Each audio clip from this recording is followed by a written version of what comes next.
Halaman berapa? Munafik selesai, murtad.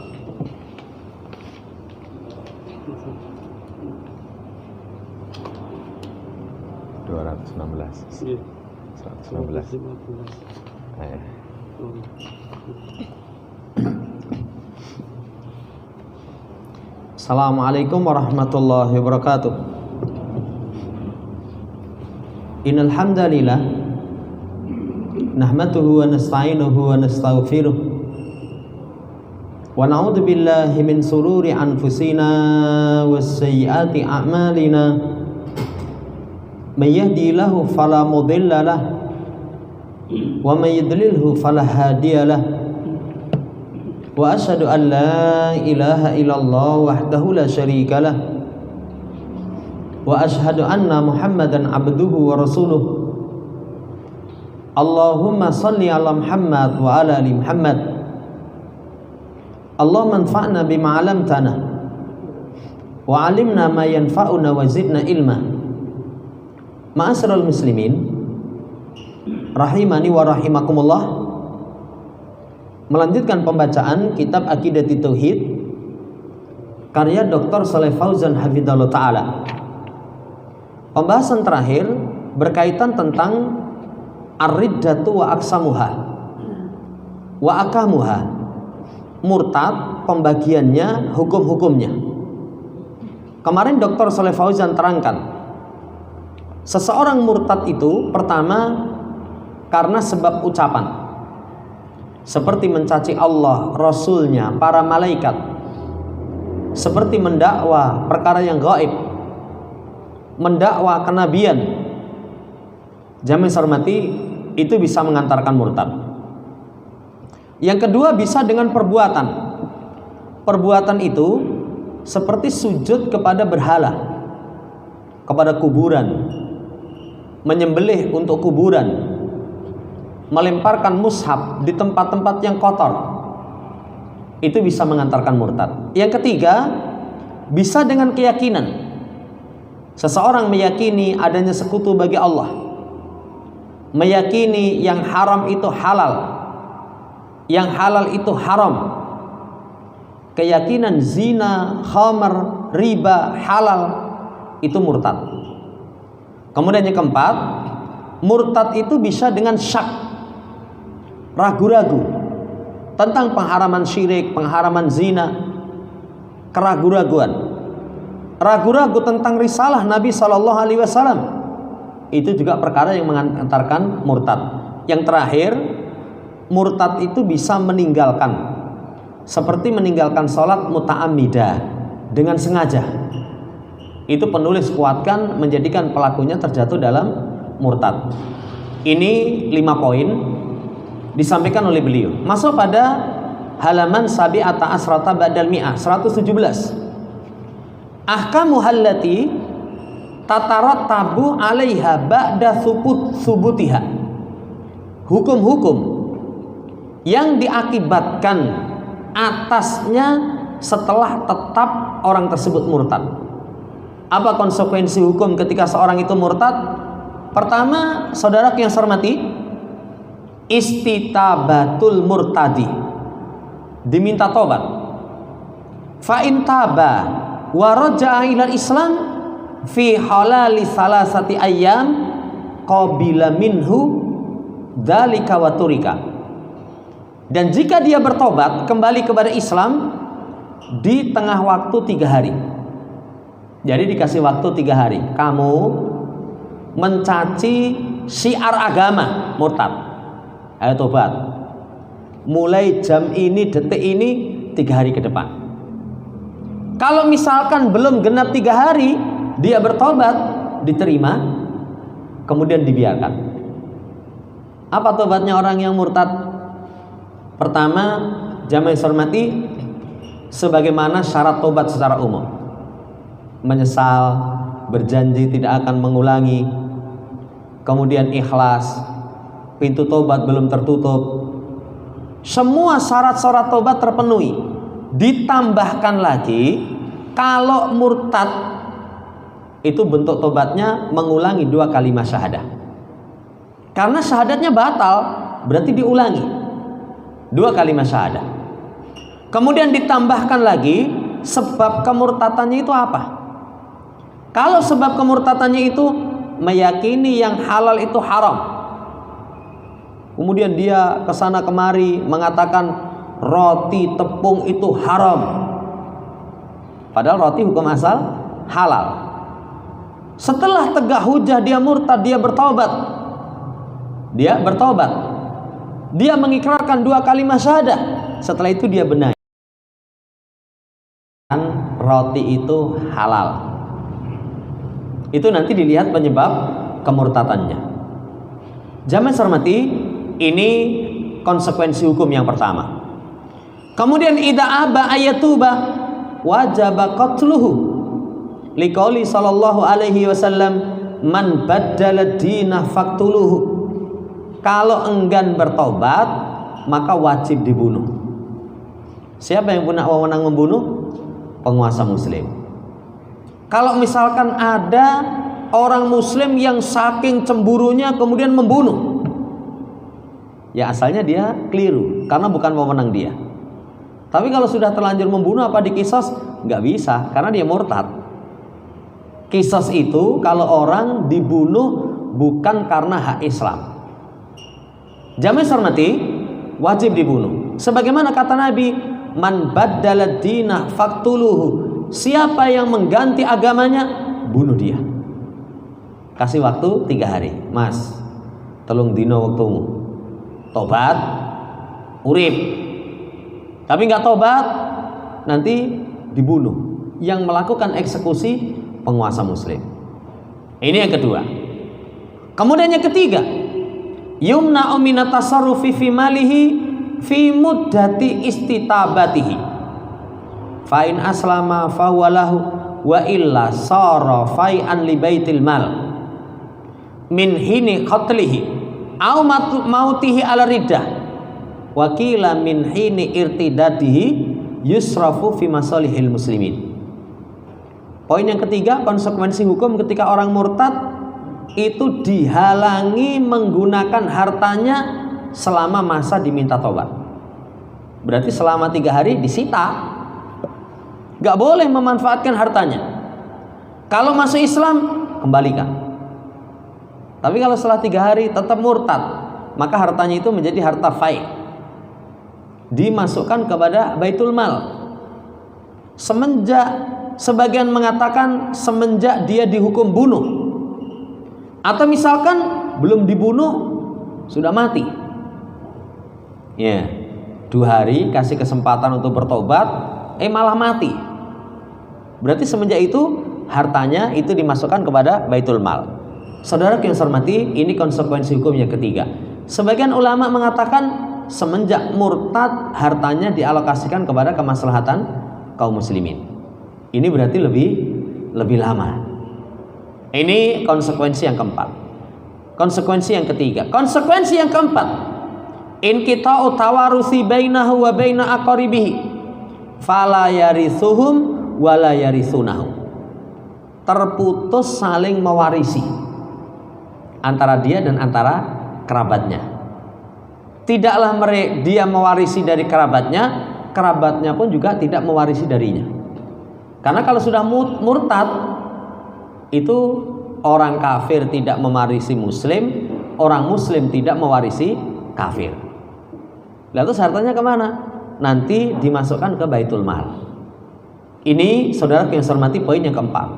Poin yang kelima, idza mata au qutila ala riddatihi fa innahu la yughassalu wa la yusalla alaihi wa la yudfanu fi maqabiril muslimin wa inna ma yudfanu fi maqabiril kuffar au yuwara fit turab fi ayyi makanin ghairi maqabiril muslimin. Kalau dia mati atau dihukum bunuh karena murtad, enggak dimandikan, enggak disalatkan, tidak dikubur di pekuburan kaum muslimin. Karena memandikan, mensolatkan, mengubur di pekuburan kaum muslimin itu hak orang muslim. Itu hak orang muslim. Makanya mandi, kafan itu hanya muslim. Selain muslim nggak ada. Sampai dulu ada orang itu mengadakan penelitian, satu daerah ini yang paling awal Islam atau yang lain. Ya, itu salah satu penelitiannya. Kalau di situ dikenal ada hantu pocong, itu berarti daerah Muslim. Sampai seperti itu ya. Kenapa kok hantu pocong itu sebagai negeri Muslim? Karena syariat memocong jenazah itu cuma dalam Islam. Kan nggak ada selain Islam. Ada orang mati dimandikan, dikafani, dan bentuk kafannya diikat di tempat-tempat seperti itu cuma dalam Islam. Ini hak saudara Muslim. Tapi kalau dia murtad, maka nggak ada hak saudara Muslim, nggak dimandikan, nggak dikafani, nggak dikubur di pekuburan kaum muslimin, karena nggak ada kemuliaan. Makanya ketika Abu Thalib meninggal, datanglah Ali menghabarkan kepada Rasulullah SAW, ya Rasulullah, mata Abu Thalib. Apa kata Nabi? Idhab fawarah, pergi sana kuburan. Bukan, wah duka cita yang mendalam. Lah bukan Muslim kok. Ya, nggak ada duka cita mendalam. Duka citanya, duh mesake, urung itu hidayah wis mati. Saudara yang saya hormati, nggak ada kemuliaan, nggak ada kemuliaan. Makanya dikubur di pekuburan orang kafir, atau kalau enggak yuwara fi turab, wis pendem sasa itu. Nggak ada kemuliaan. Kalau dikubur ning isor pelem ben peleme lemu, ya asalnya nggak ada kemuliaan kok, nggak apa-apa. Ning mangan kok rasanya piye? Jamaah hormati, nggak ada kemuliaan dimanapun selain di pekuburan kaum muslimin. Ini 5 konsekuensi ketika seorang murtad. A'adanallah minaridah. Semoga Allah Subhanahu wa taala menjaga kita dari kemurtadan. Kemudian masa setelahnya pada pasal yang pertama. Jadi bab berkaitan dengan aqwalun wa af'alun tunafi tauhida au tunkisuhu. Ucapan perbuatan. Yang ucapan perbuatan itu mentiadakan tauhid. Siapa berucap, siapa berbuat apa yang disebutkan oleh Syekh, nanti sama dengan tidak mentauhidkan Allah, atau minimalnya mengurangi kesempurnaan tauhid. Pertama, iddi'a'u ilmil ghaib fi qira'atil kahfi wal pinzani wa ghairihima. Mendakwa perkara yang gaib, saudara yang saya hormati, dengan membaca telapak tangan, dengan membaca pinjan, cangkir, dengan selain dari keduanya. Kalau selain keduanya, tempat kita wah banyak itu.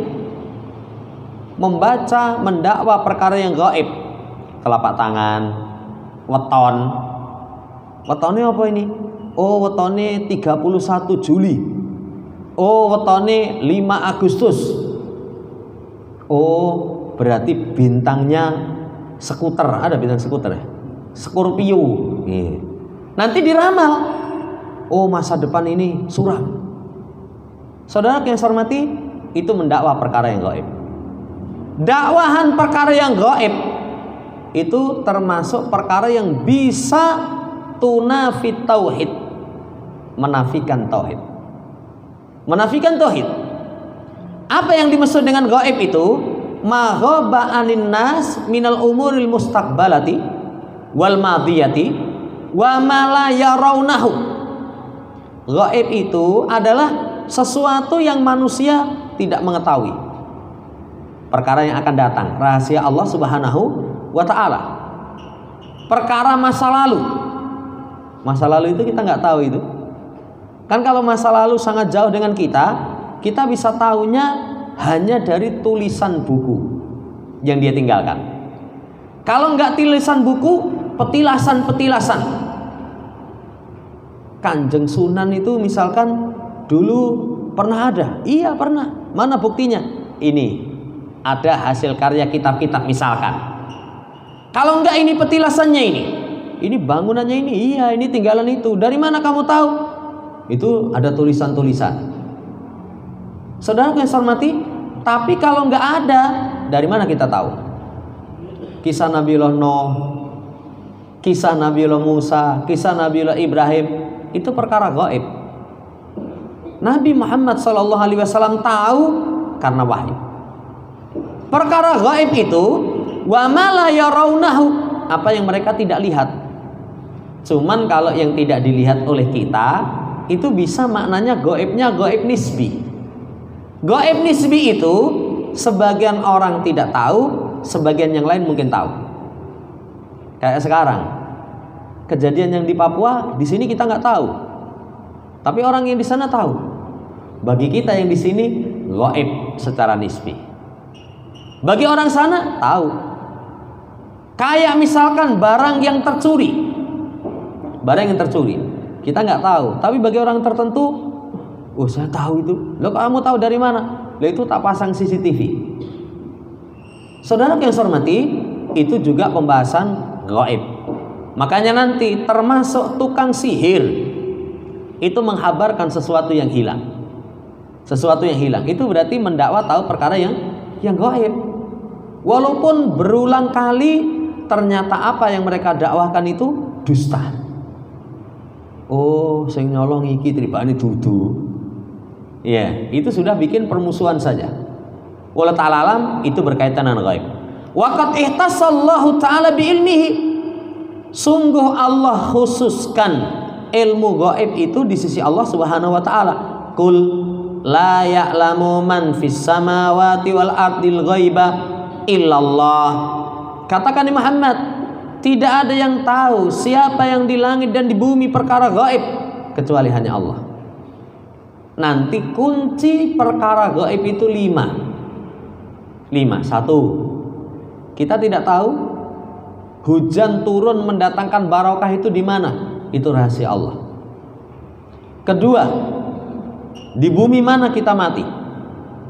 Ketiga, urusan janin. Keempat, perkara yang terjadi esok. Kelima, kapan terjadinya kiamat.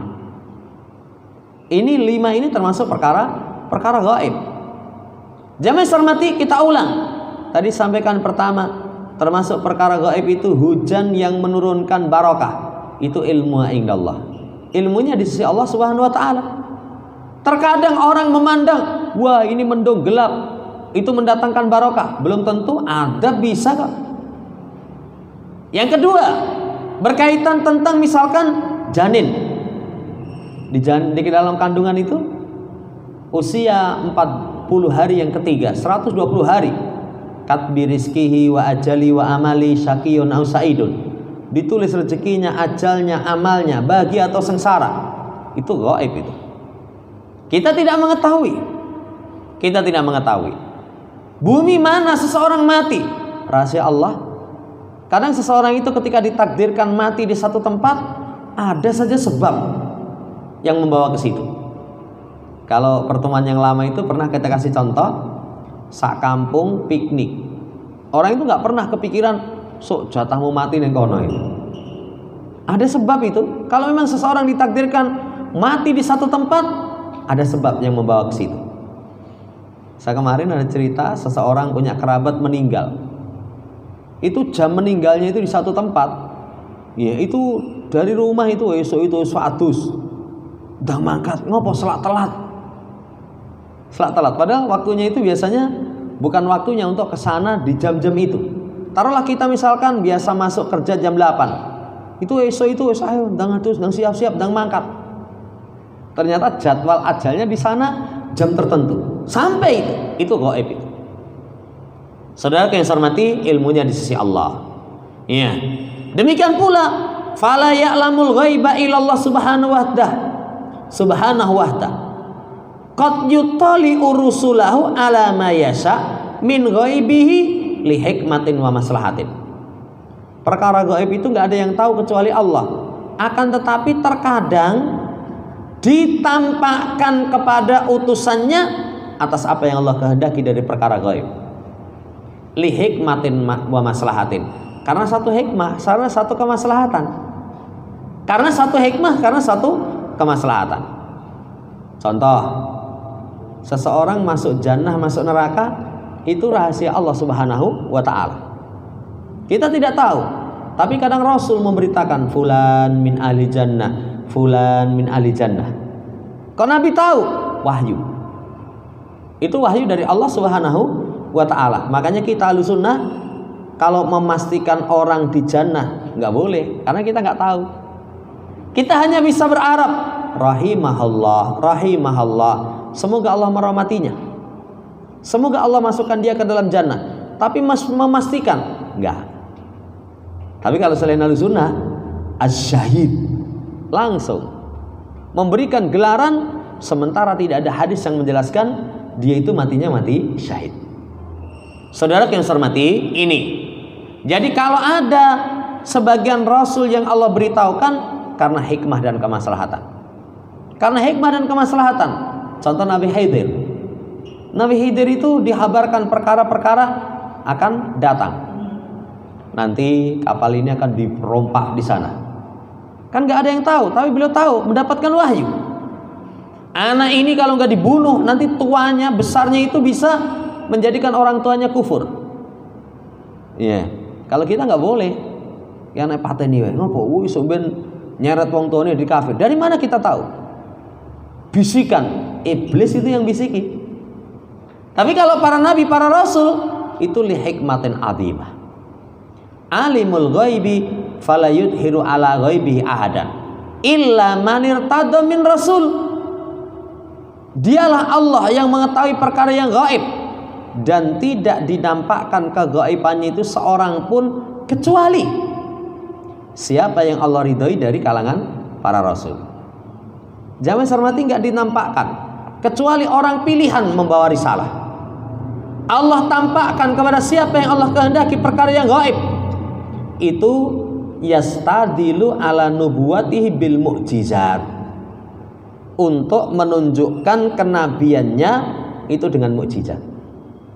Mukjizatnya kayak Rasul sampaikan berkaitan tentang sahabat itu, kalau usiamu panjang kamu sampaikan kepada manusia. Nabi kabarkan usiamu panjang, betul itu. Itu di pembahasan kitab Tauhid Syekh Muhammad bin Abdul Wahab itu beliau bawakan, menunjukkan oh Nabi wahyu itu. Kayak sahabat yang lain, kayak sahabat Anas, itu didoakan usianya panjang, kemudian kaya raya, keturunannya banyak. Betul.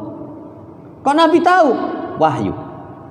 Itu merupakan wahyu. Mukjizat beliau. Allati minha al-ihbaru anil ghaibi. Termasuk mukjizat beliau itu penghabaran perkara yang gaib, yang itu Allah perlihatkan kepadanya. Kemudian tadi kata Al-Quran, min rasulin illa man irtada min rasulin, kecuali siapa yang Allah ridhoi dari para utusan. Utusan di sini mencakup para malaikat, mencakup manusia. Mencakup malaikat, mencakup manusia. Ya, saudara yang saya hormati, intinya kalau tidak ditampakkan selain keduanya, itu lidalil hasan, karena dalil pembatasan.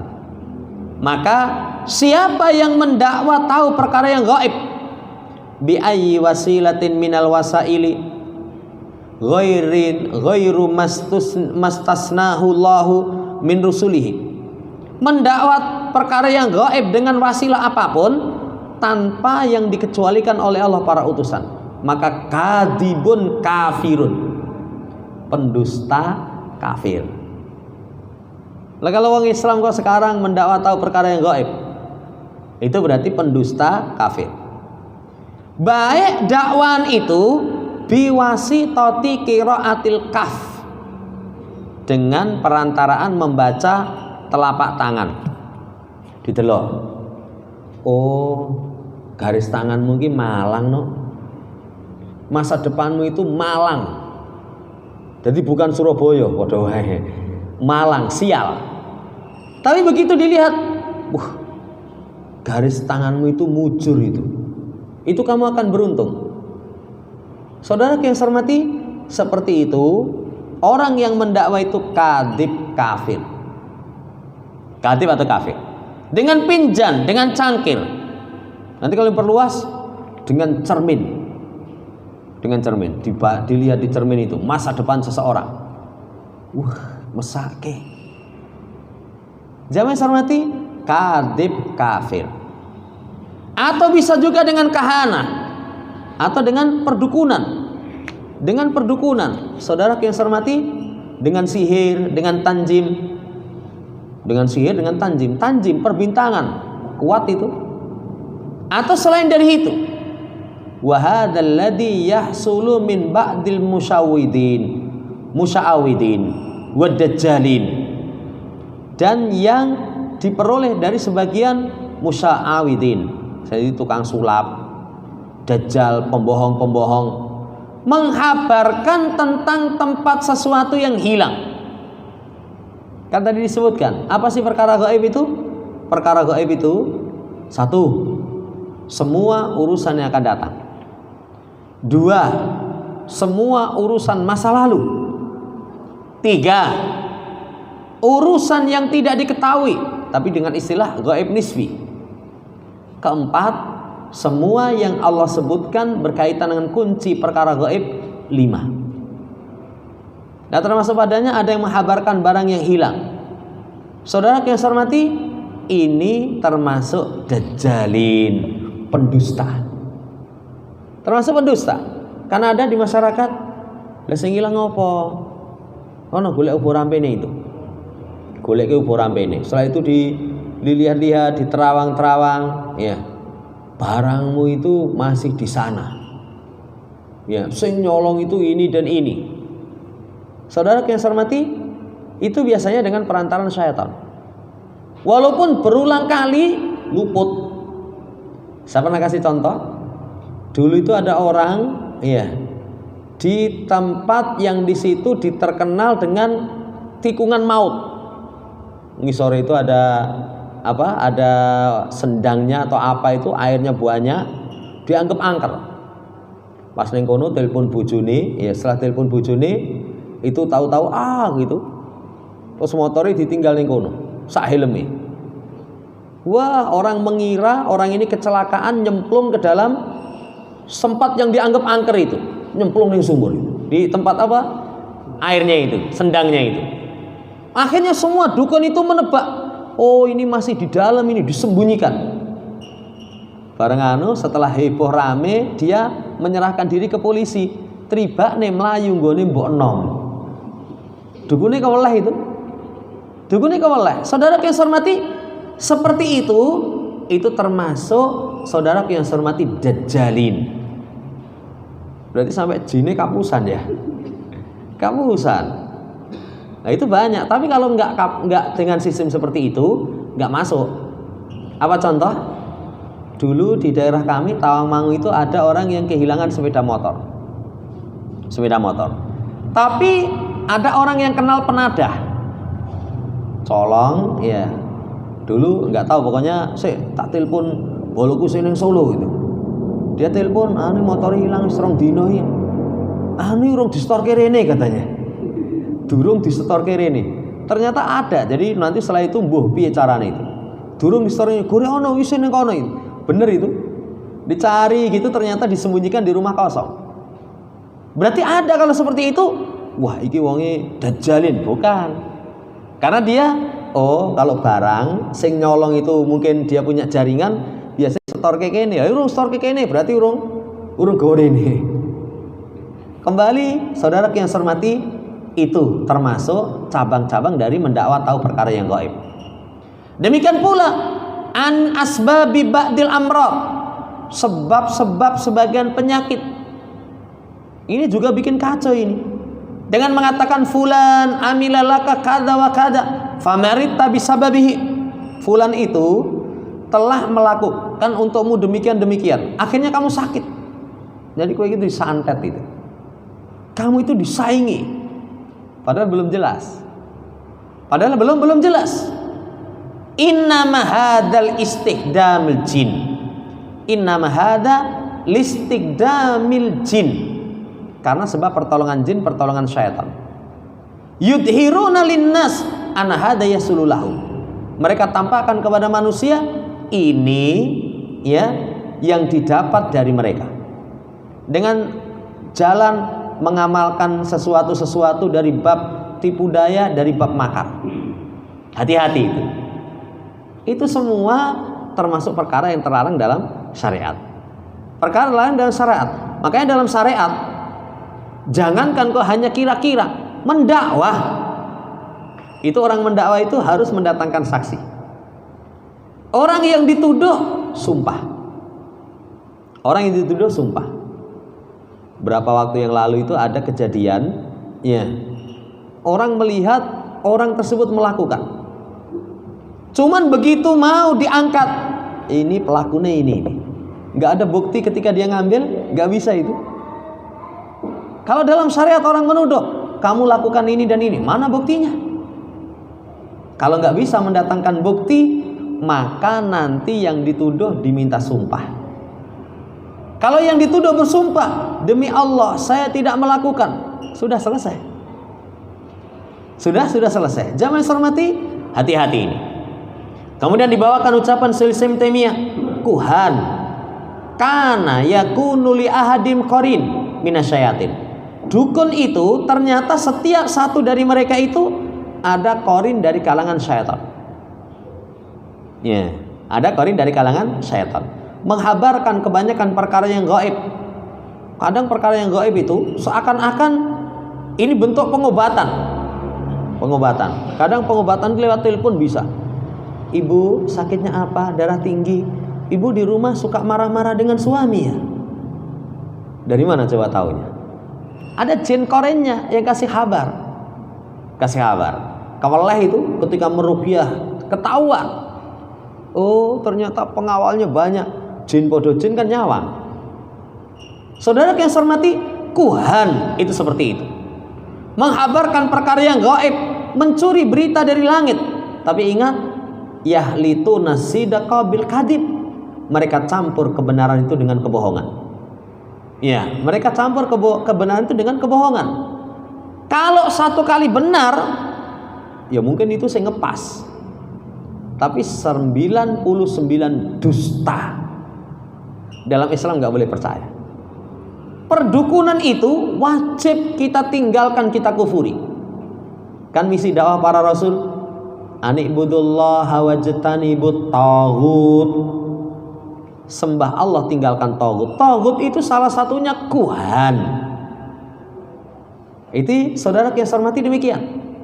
Demikian pula wa min haula'i ya'tihi syaitanu bi'at'imatin fawakiha wa halwa.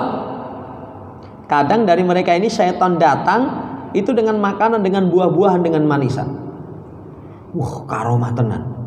Salat ora kok karomah. Iya. Karomah itu diberikan kepada orang-orang yang soleh. Makanya kata Imam Syafi'i, kalau kamu lihat orang berjalan di atas air, terbang di udara, jangan anggap wali. Apa meneh nyeleneh? Wali tenan nih. Lah piye? Salate itu ning dhuwur godhong gedang. Kurang menggawean. Lah Rasul saja salatnya berjamaah di masjid kok. Itu berarti wali syaitan itu. Ini jangan anggap ini. Kadang seperti itu. Dan selain dari itu yang tidak terjadi, ya, mimma la yakunu fi dzalikal maudhi. Yang tidak ada pada waktu itu, di tempat itu. Kemudian pula ada yang terbang dengan jin ke Mekah atau ke Baitul Maqdis atau selain dari keduanya. Itu dengan syaitan. Jumatan neng Mekah. Jadi kalau penduduk Mekah neng Mekah lumrah ya. Wah ini piantun Solo niku. Jumatan itu Mekah. Jadi setelah pulang Jumatan itu jam 1 teko omah. Iya, bawa kurma iki le, kurma kulaan ke Mekah. Wah iya. Lah kok Jumatan mangkate jam 11:30 mulai teko omah jam 1. Ngomongin neng Mekah. Padahal sini selisihnya berapa jam? 4 jam. Kapusan berarti ya. Diapusi itu. Saudara yang saya hormati, hati-hati ini.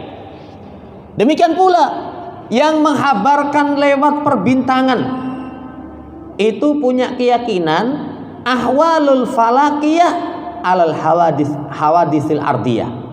Keadaan di langit itu untuk kejadian di muka bumi. Nanti waktu berhembusnya angin, datangnya hujan, perubahan harga dan selain dari itu diketahui dengan perjalanan bintang ini dan itu. Saudara yang saya hormati, itu termasuk mendakwa perkara yang gaib. Bintang itu fungsinya cuma 3. Siapa yang punya keyakinan memiliki fungsi lebih dari 3, sungguh dia telah sia-siakan bagiannya. Apa fungsi bintang? Pernah kita sampaikan, zayyanas sama ad-dunya, hiasan langit. Rujuman lisyayatin, pelempar syaitan. Yang ketiganya, penunjuk arah. Kalau orang punya keyakinan, oh bintang ini nanti kalau muncul akan ada angin berhembus, hujan akan turun, harga-harga akan berubah, itu mendakwa tahu perkara yang gaib. Keliru itu. Demikian pula man tazawwaja binajmin kada wa kada hasalalahu kada wa kada. Siapa yang menikah dengan bintang ini dan inti. Lah ini mantannya kelahirannya apa? Juli. Oh, itu berarti Pluto. Pluto apa? Jupiter ini bintangnya. Nanti ya, kalau nikah misalkan dengan seorang yang ini lahir apa? Desember. Itu Saturnus itu. Engkau masa depannya itu MX. Kok MX? Jupiter ketemu Saturnus. Nanti akan kejadian ini dan itu. Saudara yang saya hormati, ini termasuk mendakwa tahu perkara yang gaib. Safar, dengan bintang ini dan ini akan kejadian ini dan ini. Man wulida binajmin kada wa kada hasalalahu kada. Siapa yang dilahirkan pada bintang ini dan ini akan kejadian ini. Demikian pula minas su'ud awin nuhus, kebahagiaan. Demikian pula berkaitan dengan sial, kemalangan. Itu saudara yang saya hormati, diukur dengan perbintangan. Itu bertentangan dengan prinsip agama. Cuman sayangnya yu'linu fi ba'dil majallat as-saqitah min hazayalat haulal buruj. Cuman sayangnya ini diumumkan, diiklankan pada sebagian majalah-majalah yang majalah itu hina, penuh dengan tahayul khurafat. Ya, itu diumumkan seputar berkaitan dengan buruj, berkaitan dengan bintang, berkaitan dengan bola langit. Ini hati-hati. Kita jangan baca. Kalau baca kepengaruh. Apalagi orang moco sing waca itu apa? Primbon Jawi Betal Jemur. Nggih, ini karangan Yoso Dipuro atau siapa itu ya? Itu katanya wis eling-elingen ya. Kalau jaran itu wis hilang jarane, jaran hilang jarane katanya. Wah, itu nanti akan kejadian ini dan itu. Wah, ini berarti sudah apa yang diramalkan oleh apa itu sudah betul-betul kejadian. Seakan-akan tahu perkara yang gaib. Hati-hati. Mendakwa perkara yang gaib, saudara yang saya hormati, membenarkan orang yang mendakwa musyrikun kafir, musyrik kafir. Kenapa kalau mendakwa perkara yang gaib kok dianggap musyrik kafir? Karena dia berserikat dengan Allah. Satu perkara yang merupakan rahasia Allah, dia katakan dia mampu. Itu sisi kesyirikannya, sisi kekafirannya. Merampas hak Allah Subhanahu wa ta'ala. Kan yang tahu yang gaib cuma Allah. Di luar Allah, Rasul. Rasul itu dari kalangan malaikat atau Rasul dari kalangan basyariah. Di luar itu nggak ada yang tahu. Nggak ada yang tahu. Wallahu ta'ala alam. Selesai berkaitan dengan pasal yang pertama. Setelah itu nanti akan diperluas dengan sihir wal kahanah wal irafah. Ya, seputar dengan tukang ramal. Demikian kurang lebihnya mohon dimaafkan. Subhanakallahumma rabbana bihamdika asyhadu an la ilaha illa anta astaghfiruka wa atubu ilaik. Assalamualaikum warahmatullahi wabarakatuh.